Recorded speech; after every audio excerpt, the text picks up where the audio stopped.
Okay, so welcome back. So sa video na to, solve natin tong exploiting cross-site scripting to steal cookies. So basahin natin, this lab contains a stored XSS vulnerability in a blog comments function. Okay, so a simulated victim user views all the comments after they are posted.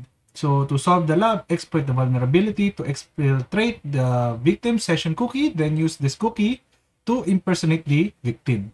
Okay? So, just a note, kailangan naka-burp pro kayo para dito sa lab na to kasi hindi to gagana sa ibang servers, no? So, load natin yung lab. And punta na tayo doon sa blog functionality. So, sa baba, makikita natin yung comments functionality. So, ito daw yung vulnerable sa XSS, no? So, usually kapag nag-exercise tayo dati, tinatawag lang natin yung alert, no? Pero ngayon, kailangan na natin gumawa ng something na payload para makapag-steal ng cookie, no? So, ang pwede natin gawin is gawa tayo script. Then, lagyan natin document at location equals. Then, lagyan natin yung burp collaborator natin. So, punta tayo sa collaborator. Copy to clipboard ng isang link.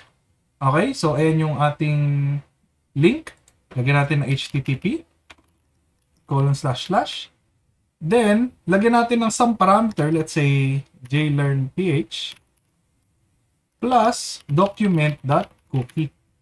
Okay? So, yung document.cookie, dyan mapupunta yung ating variable. No? So, then close na natin yung script tags.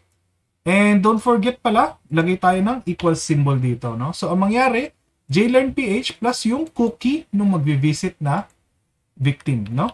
So, fill out natin lang to, jlearn at jlearn.com and website http 1234.com. Okay? So, post comment tayo.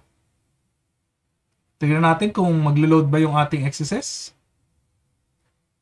So, ayan no. Kung makita nyo, nung pagka-load ng blog page, na-redirect tayo sa page na to with the session. No? So, ito yung session ko. No? So, tignan natin kung meron ba tayong nakuha. Ayan no. So, investigate natin isa-isa tong mga nakuha natin. Tignan natin. So, itong O4 session ko to, no? So, tignan natin. Dapat hindi yung O4. So, ito O4 to. So, sa akin yan. So, tignan natin. So, ito, meron tayong nakuhang secret, no? And ito yung session, no? So, ito na siguro yon. So, copy natin to. Then, balik tayo dun sa lab natin.